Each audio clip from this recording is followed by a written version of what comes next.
안녕하세요. 몇 년 전 아주 놀라운 일이 저에게 일어나서 한번 사연을 써볼까 합니다. 저는 30대 후반의 남자이고 의사입니다. 오늘 들려드릴 이야기는 제가 의대를 다니는 동안 있었던 이야기인데요. 지금 생각해보면 정말 저에게 천사가 왔다 갔나 싶은 생각이 저절로 납니다. 우선 저는 시골에서 태어나고 자랐어요. 정말 건물 하나 없고 할머니, 할아버지들만 있는 주택만 있었죠. 저는 그곳에서 혼자만 어린아이였고 할머니, 할아버지들의 예쁨만 받고 살아가는 사람이었습니다. 동네 어르신들은 저를 다 알고 계셨고 저는 매일 재롱을 부리는 귀여운 소년이었죠. 학교도 하나밖에 없었는데 거기는 학급 수도 적었고 친구들도 많이 없어서 다 아는 사람들이었어요. 저는 한 번도 서울 같은 도시로 놀러를 가본 적이 없고 저희 동네를 벗어나면 낯선 곳에서 적응을 잘 못했기 때문에 항상 저희 동네 안에 있었습니다. 그런데 제가 한번 저희 동네를 드디어 벗어나야겠다고 생각한 적이 있어요. 제가 바로 의사를 꿈꾸기 시작하면서부터입니다. 초등학생 때까지는 그래도 하루 종일 놀기만 했는데 중학생이 되고 진로에 대해 고민을 하니 의사가 되고 싶더라고요. 사실 저희 아버지가 몸이 많이 편찮으신데 아버지 같은 아픈 사람을 치료해 줄 수 있는 의사가 되고 싶었습니다. 그리고 의사가 되기 위해서 공부를 열심히 했고 나름 저희 동네에서는 제가 공부를 제일 잘했어요. 저희 동네는 TV도 없고 휴대폰도 없는 아주 시골이라서 아무것도 모른 채 저는 세상에서 제가 제일 공부를 잘하는 줄 알았습니다. 아무튼 의사가 되려면 고등학교는 좋은 곳으로 진학을 해야 했어요. 저는 학비가 걱정이 되어서 부모님께 말씀드리는 걸 망설이고 있었지만 어머니와 아버지는 우리 아들 하고 싶은 거 다 지원해 줄게 라고 하시면서 저를 서울로 보내주셨습니다. 나이 30이 넘어도 그 시절 서울에 처음 왔을 때의 충격은 아직도 생생합니다. 건물은 하늘을 찌를 것처럼 아주 높았고 사람들도 너무 많고 교통도 혼잡했죠. 정말 정신이 없었고 당장이라도 고향에 내려가고 싶었습니다. 그치만 저는 의사라는 꿈 하나만을 가지고 서울에 올라왔고 당당히 서울에 있는 유명한 사립학교에 입학하여 기숙사에서 지내게 되었어요. 저는 시골에서 올라와서 그런지 친구들이 항상 휴대폰이라는 걸 가지고 있더라고요. 그게 뭐 할 때 쓰는 물건인지 물어보니까 친구들은 다 저를 이상한 눈빛으로 쳐다봤고 조금씩 멀어져 갔습니다. 친구들과 친해지려고 처음에는 제가 다가가보고 노력도 했지만 이미 친구들은 유치원 때부터 친하게 지낸 사이더라고요. 그리고 하다못해 부모님들까지도 다 친했습니다. 무엇보다 친구들은 제가 시골에서 온 사실이 드러나자 하나같이 저를 멀리했습니다. 냄새난다, 촌스럽다 하면서 제 주위에는 아무도 오지 않았고 말도 섞지 않았죠. 솔직히 저도 그 친구들이 하는 말을 다 이해하지 못했고 다 제가 못 알아듣는 말을 했기에 대화를 안 나누는 게 저도 편했어요. 그래서 할 것도 없으니 공부라도 하자 싶어 공부만 열심히 했죠. 그런데 친구들은 제가 공부하는 것도 가만히 두지 않았습니다. 제가 자리에 앉아서 책을 펴면 그 책을 가져가서 어딘가에 숨기기도 하면서 공부를 방해했죠. 그리고 늘 저한테 너 같은 시골에서 온 애가 우리를 이길 수 있을 것 같아? 너 우리가 하루 종일 놀고 먹을 것 같지? 웃기지 마. 우리는 너랑 다르게 어릴 때부터 영어로 외국인이랑 대화도 하고 하루 종일 골프, 테니스 같은 거 하면서 살았어. 너처럼 하루 종일 땅 따먹기 했던 애랑 우리는 차원이 다르다고. 너 같은 애가 우리 학교 졸업하면 우리 얼굴에 얼마나 먹칠하는 일인지 알지? 라고 했어요. 저는 그 말들을 듣고 처음에는 저와 다른 세상의 사람들이라고 놀랐어요. 하지만 애들이 그럴수록 더 저급하다는 것을 느꼈고 오히려 그런 애들과 같은 사람이 되면 안 된다는 생각에 공부를 더 열심히 한 것 같아요. 그렇게 자신감이 넘치는 아이들의 길을 눌러줘야겠다는 생각으로 고등학교를 들어가고 첫 중간고사에서 저는 당당히 1등을 했습니다. 정말 밤을 새가면서 코피가 터질 때까지 공부를 했어요. 애들은 저를 보고 놀라했고 그 후로 경쟁이 붙은 것 같습니다. 저는 그들을 경쟁 상대라고 생각하지 않았고 제 머릿속으로는 고향에 있을 부모님을 떠올리면서 의사가 되겠다는 생각 하나밖에 없었어요. 제가 그들을 무시하고 공부를 더 열심히 할수록 저를 괴롭히는 애들의 폭력 수준은 점점 커져갔고 저는 아랑곳하지 않았죠.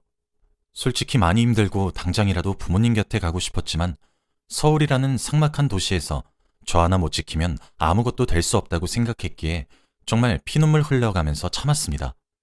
그리고 부모님께서 제가 학교에서 이런 일을 당하고 있다는 사실을 알게 되면 마음 아파하실 걸 알았기에 비밀로 했죠. 딱 3년만 참자는 생각으로 이를 악물었던 것 같아요. 저와 같은 의대를 희망하는 한 남학생도 있었는데 그 친구가 저를 제일 많이 괴롭혔어요. 같은 반에다가 같은 대학교를 지원하니 담임 선생님조차 저와 그 친구를 라이벌 관계로 만들어버리셨고 그 친구는 저 같은 시골 사람과 경쟁 상대가 된다는 걸 내키지 않아 했죠. 알고 보니 그 친구는 저와 다르게 서울에서 태어나고 자랐는데 무엇보다 저희 학교 이사장님의 아들이었습니다. 저희 학교는 사립고등학교였어서 이사장님이 계셨는데 나중에 알게 된 사실이지만 그 친구가 이사장님 아들이라고 하더라고요. 솔직히 좀 놀랐습니다. 이사장님은 자기 아들이 의대를 가길 원하셨고 저를 이기라고 그 친구한테 말했나 봐요. 근데 그 친구는 저를 이기지 못하니까 괴롭히면서라도 자신이 저보다 위에 있다는 걸 느끼고 싶었던 것 같고 저를 향한 물리적인 괴롭힘은 물론이고 악담도 자주 퍼부었죠. 저는 고등학교를 졸업할 때까지 휴대폰이 없었어요. 그래서 아이들과 연락도 하지 않았는데 그러다 보니 저는 항상 학교에서 직접적으로 그들에게 욕을 먹어야 했습니다. 야, 너희 동네에 할머니 할아버지밖에 없다면서? 그런 애가 의사가 될 수 있겠니? 너 서울에 있는 병원은 가봤어? 그냥 니네 고향에 있을 것이지 어딜 기어나. 그러면서 저한테 자퇴를 하라고 했습니다. 항상 그 친구는 2등이었고 제가 1등이었으니 제가 자퇴하면 그 친구가 1등이 되잖아요. 저는 단 한 번도 저를 괴롭혔던 애들보다 성적이 낮은 적이 없었고 반항도 한 적이 없습니다. 가끔씩 부모님을 뵈러 몇 시간 동안 기차를 타고 내려가면 정말 그렇게 편할 수가 없었어요. 아버지의 병은 점점 더 악화되는데 서울에 있는 큰 병원을 가기에는 몸이 따라주지 않으니 얼른 제가 의사가 되어 치료를 해드리고 싶었어요. 본가에 가면 항상 의사가 되고 싶다는 마음가짐을 가지고 다시 서울로 올라가는 것 같아요. 아무튼 저는 고3 때 정말 하루의 반 이상은 공부만 하고 살았습니다. 늘 아버지를 마음속에 새기며 공부를 하니 저는 떳떳하게 전교에서 1등으로 고등학교를 졸업했고 의대에 갈 수 있었어요. 제가 간 의대는 서울에서 제일 유명한 의대였고 전교 2등으로 졸업한 이사장 아들은 그 의대에 갈 수 없었습니다. 그렇게 저와 그 친구는 비슷하지만 다른 길을 가게 되었죠. 아마 많이 절망적이었나 봐요. 하루 종일 책상에 앉아서 멍만 때리던 기억이 아직까지 납니다. 저는 합격 통지서를 받자마자 고향으로 내려가서 부모님께 보여드리니 두 분 다 우시더라고요. 아들 하나는 정말 잘 나왔다면서 수고했다고 안아주시는데 효도한다는 기분을 그때 처음 느꼈습니다. 저는 동네에 현수막도 달고 마을 어르신들의 칭찬도 받으면서 의대에 입학했어요. 드디어 제가 원하는 의학 공부를 하니까 피가 도는 느낌이고 정말 행복했어요. 의사와 점점 가까워지는 듯한 느낌이 들고 벌써부터 아버지의 병을 낫게 할 수 있을 것 같았거든요. 그리고 저는 의대를 가고도 성적은 늘 상위권이었습니다. 확실히 대학교를 가니까 고등학교와 조금 다른 점이 친구들이 차별하지 않았어요. 시골에서 왔든 도시에서 왔든 다 똑같이 대우해줬고 저도 대학교에서 친구를 많이 사귀었죠. 그러면서 저도 조금 마음이 편해지고 취미생활도 즐긴 것 같아요. 대학생 시절 제 취미생활은 바로 낚시였습니다. 다들 주위에서 이런 취미를 가진 대학생은 처음이라고 하면서 놀라하지만 저는 어렸을 때부터 시골에서 자라서 그런지 낚시를 굉장히 많이 했어요. 그런데 서울은 낚시를 할 곳이 없기도 하고 고등학생 때는 그럴 여유도 없었죠. 이제 대학생이 되고 쉬는 날이면 섬에 가서 낚시를 하고 오기도 했습니다. 낚시를 하러 가면 아저씨들이 굉장히 많으셨고 어린 제가 낚시를 하니까 좋아하시더라고요. 그날도 어김없이 저는 늘 가던 섬에서 낚시를 하고 여유를 즐기고 있었습니다. 그곳에는 낚시를 하는 사람들이 굉장히 많았고 다 하나같이 풍경을 바라보며 낚시를 즐기고 있었죠. 그런데 그때 제 뒤에서 첨벙 하는 소리가 들리더라고요. 저는 처음에 바위 위에서 낚시를 하니까 뭐가 떨어졌나 보다 했는데 갑자기 사람들이 비명을 지르는 게 아니겠어요? 저는 놀라서 뒤를 쳐다보니 사람이 떨어졌다고 했습니다. 그곳은 수심이 깊은 바다라서 나오기 힘들어 보였고 빠진 사람은 수영도 못하는 것 같았죠. 그런데 아무도 그 사람을 구해주는 사람이 없었고 저는 상황이 심각해지기 전에 빠진 사람을 구해야겠다는 생각으로 바다에 들어갔습니다. 저는 어렸을 때부터 아버지와 강에서 헤엄을 치며 놀았던 적이 많아서 수영을 할 줄 알았기에 그 사람을 구출할 수 있었죠. 그 사람은 여성분이었고 겨우 구하니 물을 많이 먹어서 그런지 숨을 쉬지 않더라고요. 저는 학교에서 배운 인공호흡 방법을 이용해서 그 여자를 살려내는데 몇 분 정도 지나니 그 여자가 입에서 물을 뿜고 깨어났습니다. 저는 한순간에 혹시 죽었을까라는 생각이 들면서 너무 무서웠는데 그렇게 깨어나니 의사가 되는 이유가 바로 이거구나 싶더라고요. 그 여자가 깨어나니 낚시를 하던 사람들이 전부 다 박수를 쳤습니다. 그 여자도 저한테 고맙다고 했죠. 그리고 저희는 그날부터 친해졌습니다. 그 여자는 신기하게 저처럼 낚시가 취미라고 하더라고요. 요즘 일이 바빠서 낚시를 많이 못했는데 오랜만에 낚시를 하다가 이런 일이 생겨서 정말 놀랐다며 살려주셔서 고맙다고 했습니다. 그 여자가 정확히 무슨 일을 하는지는 모르겠지만 얼굴이 정말 예뻤어요. 태어나서 그렇게 예쁜 사람은 처음 봤습니다. 그렇게 그날 저는 그녀와 함께 낚시를 하고 해가 질 때쯤 배를 타고 헤어졌어요. 육지로 가서 밥도 먹고 이야기도 나누면서 서로에 대해 많이 알아갔습니다. 한 번도 저의 속마음을 다 이야기해준 사람이 없었는데 그녀와 이야기라니 제 마음속에 묵혀있던 말들이 다 나오더라고요. 그래서 어릴 적에 있었던 일이나 힘들었던 일들을 다 이야기했더니 그녀는 저를 위로해주고 충고도 많이 해주었어요. 대학생 때도 저는 휴대폰이 있었기 때문에 그 여자와 전화번호를 주고받았고 저희는 헤어졌죠. 그리고 자주 연락하면서 만나기도 했고 특히 낚시를 많이 다녔습니다. 사람들도 없고 조용한 곳에 가서 낚시를 하니까 정말 좋더라고요. 그리고 제가 시골에서 살았던 것도 알아서 저희 부모님한테도 소개시켜드렸습니다. 그녀는 평생 서울에서 살아서 이런 정겨운 시골에서 살고 싶다고 말했고 일이 끝나면 바로 시골로 내려가서 살 거라고 하더군요.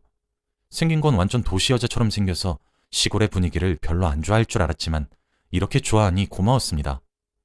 그녀와 같이 여행도 다니고 이야기도 많이 하다 보니까 저도 모르게 그녀가 좋아진 것 같아요. 그녀는 저를 친구로만 생각하고 있는 것 같았지만 저도 그러면 안 된다는 걸 알면서 제 마음을 감출 수 없더라고요. 그래도 제가 여기서 마음을 고백해버리면 그녀와 친구 사이도 되지 못할 것 같아서 참았습니다. 그렇게 한 몇 년 동안 친구로 지낸 것 같아요. 그동안 그녀는 일이 너무 많아졌다면서 저와 만나는 시간이 줄어들었고 저도 의대 공부 때문에 너무 바빠서 연락하기도 힘들었죠. 그래도 한 달에 한 번씩은 꼭 만나서 카페를 가거나 밥을 먹기도 했습니다. 그렇게 저희는 20대 후반이 된 것 같아요.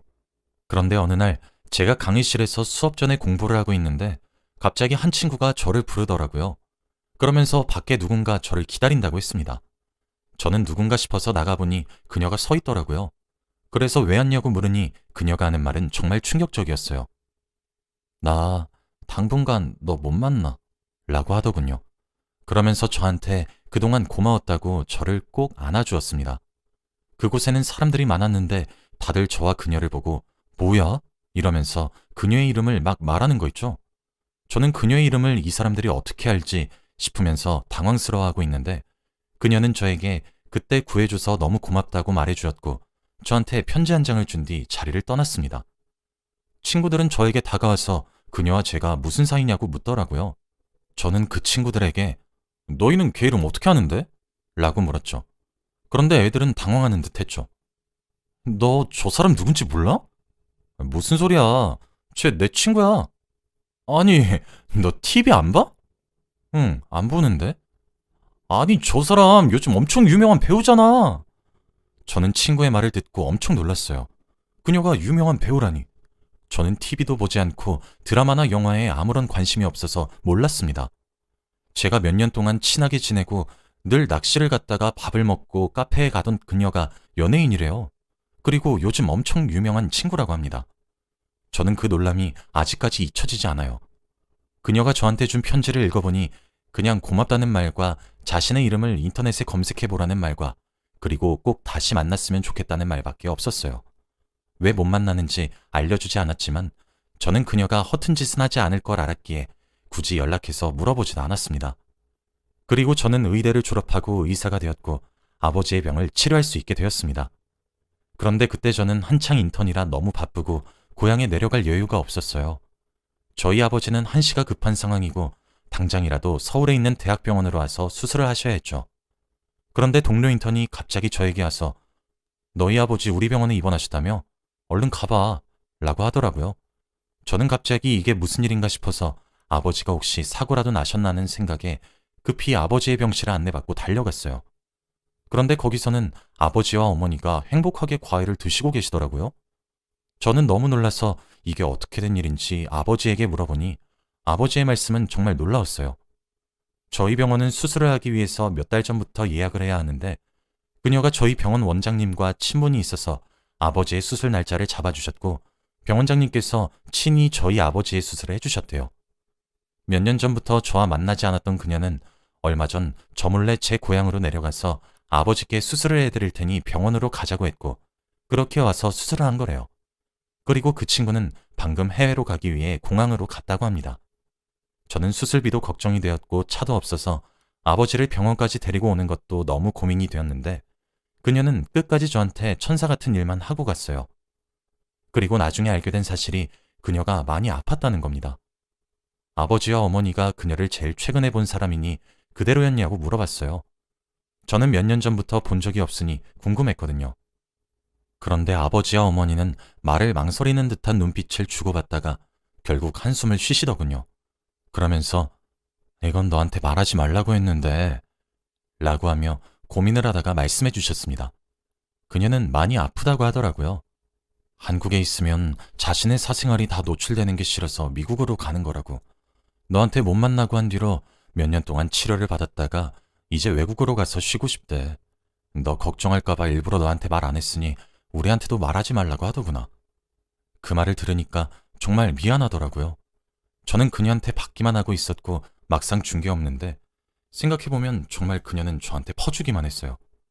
그리고 나서 인터넷에 그녀의 이름을 자주 검색해보기도 했지만 어떻게든지 기사도 없고 아무런 정보도 없더라고요.